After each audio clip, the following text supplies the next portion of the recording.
हे बरोबर आहे. हे पण बरोबर आहे. थांब थांब, एक बाकी आहे अजून. अरे हे पण बरोबर आहे. तुझे सगळे सम्स बरोबर आहेत. असं कसं झालं यार? बरं, आता अभ्यास पुरे. मला किती वेळापासून तुला एक गंमत सांगायची. मी माझ्या मम्माच्या घरी होते ना, तेव्हा मला किती कमी नातेवाईक होते तुला माहितीये का? एक मम्मा आणि कधी कधी येणारे डॅडी. हा म्हणजे तशी मावशी होती एक, पण ती अगदीच कधीतरी यायची माहितीये. आणि या डॅडींच्या घरी घर केवढं मोठं आणि केवढे नातेवाईक, मला तर काही कळतच नाहीये. तुला कशाला कळायला पाहिजे? हे बघ, तू नातेवाईकांचा विचार जास्त करू नकोस, त्यापेक्षा अभ्यासात लक्ष घाल. सगळं येतंय रे मला. सम्स बरोबर आले की नाही? मग बरं, एक विचारू का आता? बघ, तुझे आणि माझे डॅडी सेम, तुझी आणि माझी आजी सुद्धा सेम, काका काकू सुद्धा सेम. मग ती घरात बाई आहे, ती तुझी कोण आहे? ती आई आहे माझी. मग ती माझी कोण आहे?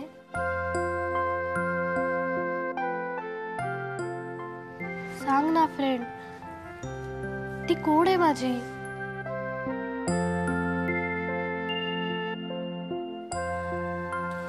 आणि ती कशाला एवढी माझ्यावर सारखी सारखी रागवत असते?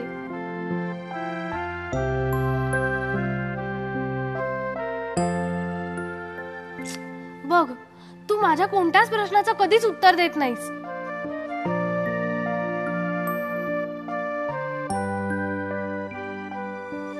प्रश्न प्रश्न नुसते प्रश्न विचारत असते मला. मला कंटाळा आला. हे आपण स्नेक्सचा लाडच खेळूया. ए खरंच? मी आणू? हा आण ना, लवकर आण. जाऊ नको कुठे, मी आलेच. अगं इथेच आहे मी. जा जा जा जा जा जा.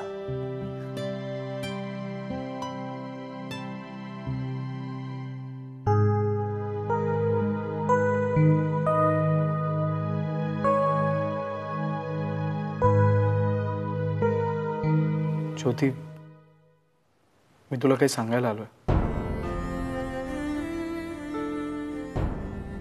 ज्योती, घरात इतके प्रॉब्लेम्स चाललेत ना, त्यामुळे मी कॉलेजला जाऊ की नको हा विचार करतोय. का? आमच्या घरात बिझनेसमध्ये खूप कॉम्प्लिकेशन झाली आहेत. एकीकडे सागर आणि पद्माकर काका आणि दुसरीकडे मम्मा आणि डॅड. त्यामुळे मला असं वाटतंय की मी ऑफिस जॉईन करून मम्मा आणि डॅडना बिझनेसमध्ये मदत करावी. गुड, त्यांना मदत नक्की कर. पण शिक्षण अर्धवट सोडू नकोस ना. आय मीन, आय नो हे दोन्ही एका वेळी सांभाळणं खूप कठीण आहे, पण मी तुला हवी तेवढी मदत करीन. थँक्स. थँक्स? वेडा आहेस का तू? आपल्या माणसांना कधी कोणी थँक्स म्हणतं? मला आपलं समजणारं कोणीतरी आहे. Really, I am very lucky. That's true.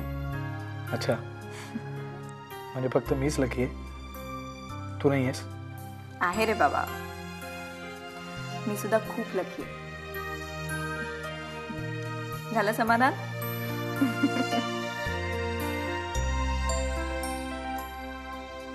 मला सांग, घरी सध्या काय सिच्युएशन आहे? जैसे थे. शालिनी काकूंविषयी ऐकलं ना की खरंच खूप वाईट वाटतं. म्हणजे बऱ्याच वेळा माझ्या मनात येतं की हे सगळं त्यांच्याच नशिबात काय येतं. ज्योती, मी पण नेहमी हाच विचार करत असतो.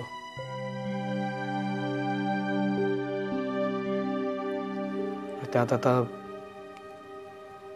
ही मुलगी घरात आली आहे, विदुला. ज्योती, आजपर्यंत माझ्या शालिनी काकूने इतकं सहन केलंय. खरंच दुसरी कुठली बाई असती ना तर नसतं तिने इतकं सहन केलं.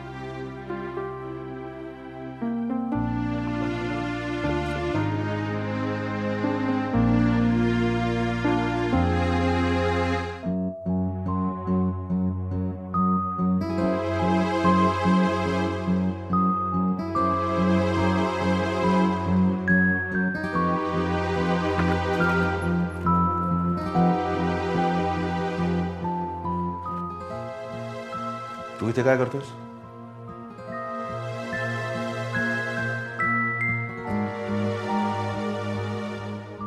तुझ्याशी थोडं बोलायचं होतं.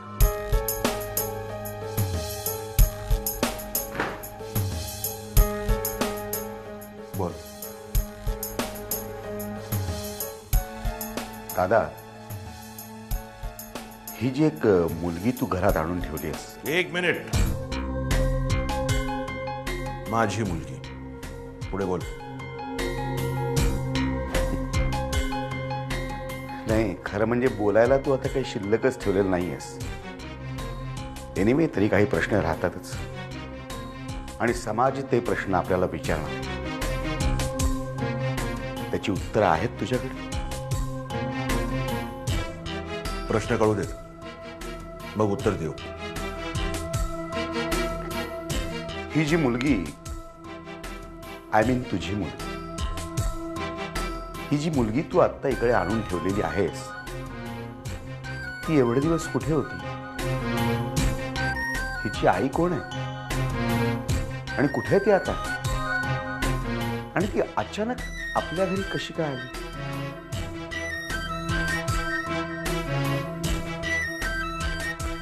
दादा, आपल्या सरदेसाई घराण्याला ह्या समाजात काही प्रतिष्ठा आहे.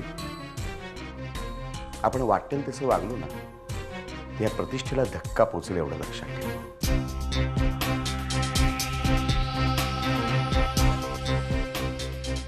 मला वाटतं तुला माहिती आहे की आता राकेश आणि ज्योतीचं लग्न आहे. त्यावेळेला ह्या मुलीचं काय करणार आहेस तू? लपवून ठेवणार आहेस?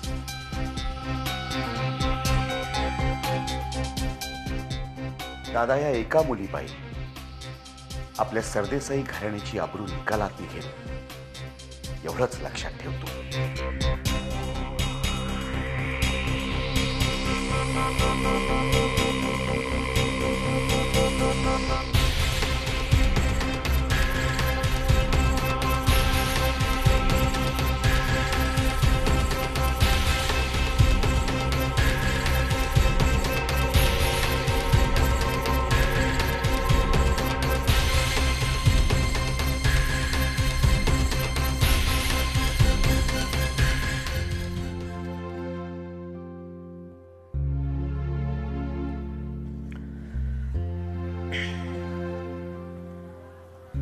काय ग, झोप येत नाहीये?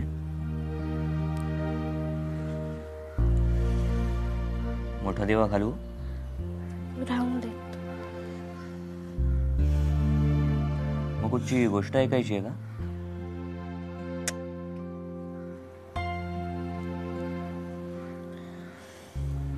तू त्या दिवशी मला ती गोष्ट सांगितलीस ना, कुठची? तो राजा असतो आणि त्याच्या 2 राण्या असतात, एक आवडती आणि एक नावडती. ती ऐकायची?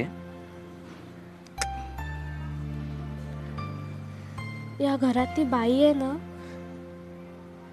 ती आवडती राणी आणि माझी मम्मा मात्र नावडती राणी. म्हणून ती बाई माझा नेहमी राग करते, कारण मी नावडत्या राणीची मुलगी आहे ना. नाही विदुला, विदुला खरंच असं काही नाही. असंच आहे.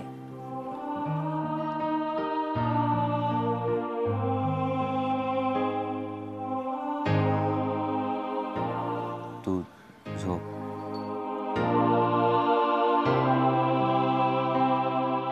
नाही विदुला, खरं तर तू जे म्हणतेस परिस्थिती त्याच्या अगदी उलट आहे. तुझी मम्मा आवडती राणी होती आणि माझी आई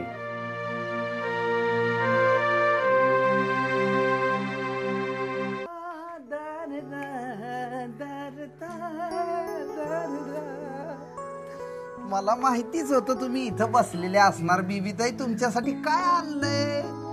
गरमागरम दूध आणि तुमच्या आवडीची चॉकलेटची पावडर. मी सांगितलं ना तुला, मला नकोय काही खायला. सारखं सारखं आपलं हे खा ते खा, मला एकदा कंटाळा आलाय. तसं नाही, तुम्ही हे आधी प्या आणि मग बघा मी कशी भारी गोष्ट सांगतो तुम्हाला. मी सांगितलं ना, मला कंटाळा आलाय, काही नकोय खायला, मला आधी शाळेत जायचंय माझ्या. पण इकडे कोणी माझं ऐकतच नाहीये. ताई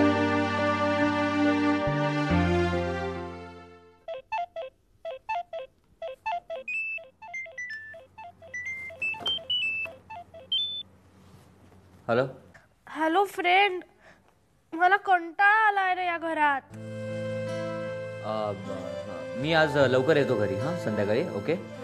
उगीच खोटं बोलू नकोस, तू कधीच लवकर येत नाहीस घरी. नाही का, मी आज नक्की येईल. हो, पण मग मी आता काय करू? या घरात माझ्याशी खेळायला, बोलायला वगैरे सुद्धा कोणी नाहीये. आणि ती बाई तर माझ्याकडे लक्ष पण देत नाही. मला मम्माची आठवण येतेय. वेदुला, आय प्रॉमिस मी येईन संध्याकाळी लवकर घरी. प्लीज तू रडू नकोस ना.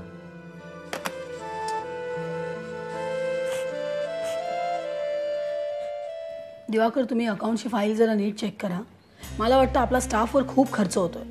Canteen subsidy, leave subsidy, medical subsidy, God knows what not. मी काही फिगर्स पण स्पेसिफाय केले, ते पण नीट बघा. गेल्या काही वर्षात इंडस्ट्रीचं चित्रच बदललंय ग. या कामगारांना कितीही पगार वाटा कमीच पडतो. सगळे खर्च लाखांच्या घरात आहेत. एक्झॅक्टली तेच म्हणते मी. सर्वप्रथम स्टाफ कमी करा, कारण तोच बेसिक प्रॉब्लेम आहे. पण माझं कोणी ऐकायलाच तयार नाही. मेघना,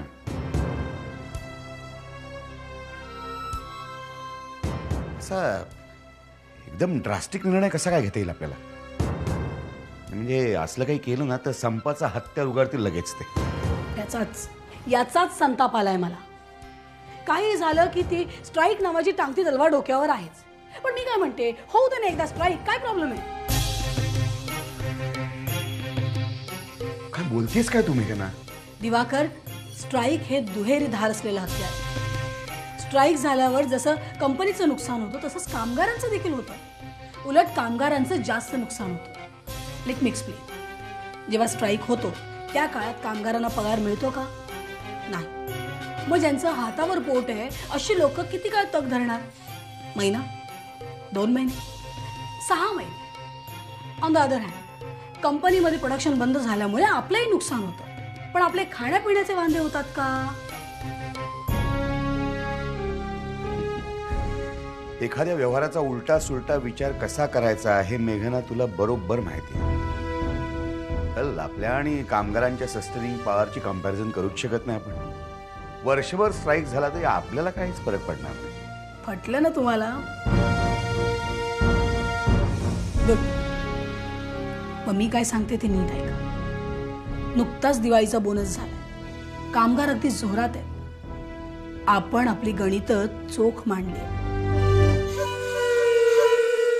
ते होऊन जाऊ दे स्ट्राईक. त्यांनाही कळू दे ना की त्याचे परिणाम काय होतात ते.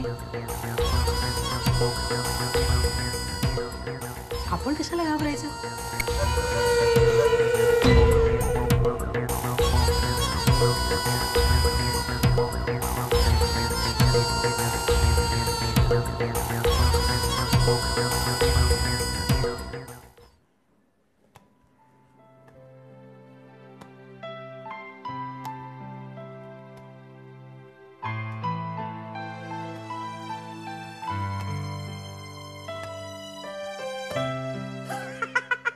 काय चाललंय बीबी ताई?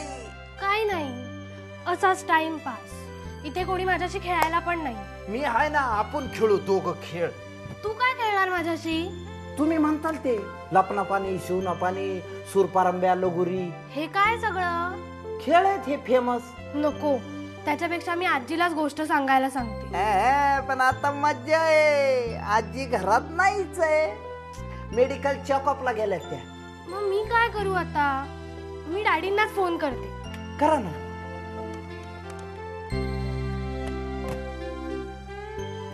डॅडींचा फोन पण नाही लागत आहे. मग त्यांच्या मोबाईलवर फोन करा ना. पण मोबाईल नंबर नाही ना माहितीये मला. तुला माहितीये का मोबाईल नंबर त्यांचा? माझ्या डायरीत आहे. आणू का डायरी? शी, काय रे जीवा तू? नाही. ओ बाई,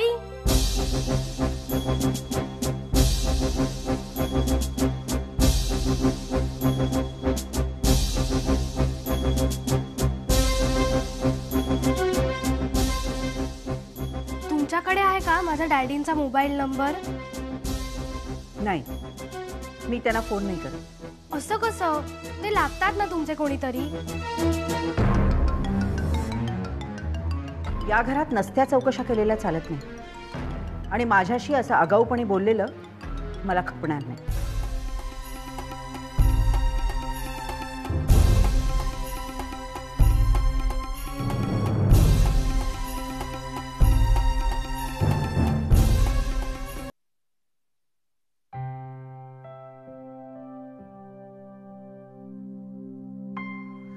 अरे काय ग, ये. मावशी, मी विदुला. आजी कुठे आहे? आजी? नाही, आजी नाहीये, बाहेर गेलीये. बरं, मग मी नंतर येते. तू ये ना, ये ये, बस.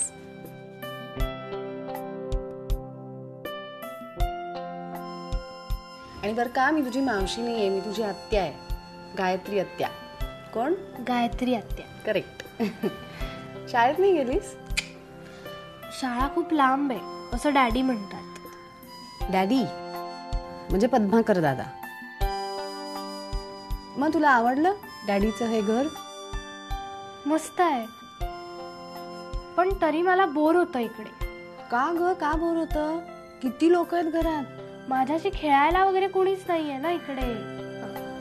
ओ, पण मग त्या घरी तुझ्याशी कोण खेळायचं, बोलायचं? मम्मा होती ना तिकडे, ती मला गोष्ट सांगायची, आम्ही खेळायचो, मज्जा करायचो. त्या घरात तुला तुझे डॅडी खूप कमी भेटत असतील ना? ते फक्त संध्याकाळीच यायचे. किती वेळा त्यांना सांगायचे की रात्री पण राहा, पण माझं मम्माचं कुणाचंच ऐकायचं नाही ते.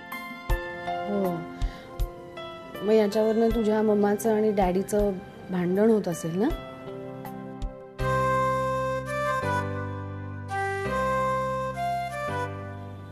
ए, काय झालं? मी तुला विचारतीये. काय हो आत्या, तुम्ही याच घरात राहता ना? हो का? नाही, त्या बाई आहेत ना. बाई म्हणजे कोण? म्हणजे फ्रेंडची आई. हा हा, शालिनी वहिनी. हा, त्यांचं काय? त्या मला म्हणाल्या की तू जास्ती चौकशी करत जाऊ नकोस. हो, तुम्ही याच घरात राहता तरी तुम्ही किती चौकशा करताय? कोण, मी? बरं बाई, नाही करत चौकशा आता. ओके.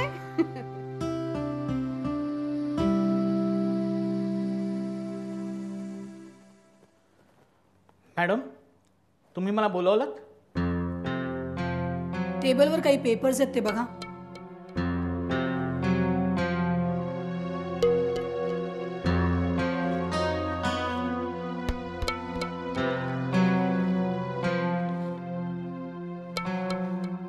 स्टॉकची लिस्ट आहे, बरोबर नाहीये, दुसरी बनवून आण. लिस्ट तर बरोबर आहे, यासाठी हाच नाव वापरतात. नाही आवडला मला, दुसरी लिस्ट बनवा. ते माझं काम नाही, तुम्ही स्टोअर कीपरला सांगा. भडसावळे, या कंपनीत कोण काय काम करणार ते मी ठरवणार, तुम्ही नाही, कळलं? मॅडम, मी अकाउंट्स बघतो, हे काम माझ्या अखत्यारीत येत नाही आणि त्यामुळे मी ते करणार नाही. भडसावळे, तुम्ही अकाउंटचं काम बघता म्हणजे या कंपनीतलं दुसरं कुठलंच काम करणार नाही की काय? उद्या जर माझ्या मनात आलं ना तर मी तुम्हाला माझी केबिन देखील झाडायला लावेन.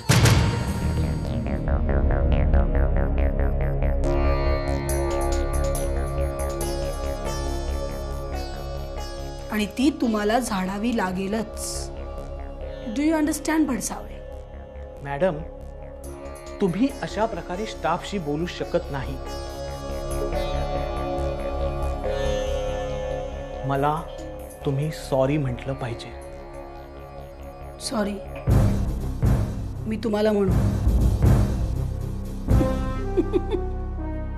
Out of this room. Leave I said. Madam, आता तर मला तुमची लेखी माफीच हवी, नाही तर मी सगळ्यांना ओरडून सांगेन की तुम्ही मला तुमची केबिन झाडायला लावीन अशी धमकी दिली. वर्किंग अवर्स मध्ये तुम्ही माझ्यासारख्या एका सिनियर स्टाफला हॅरॅस करता हेही सांगेन. Madam, I am warning you. उद्यापर्यंत मला तुमच्याकडून लेखी माफी मिळाली नाही तर आम्ही सर्व स्टाफ मेंबर संपावर जाऊ.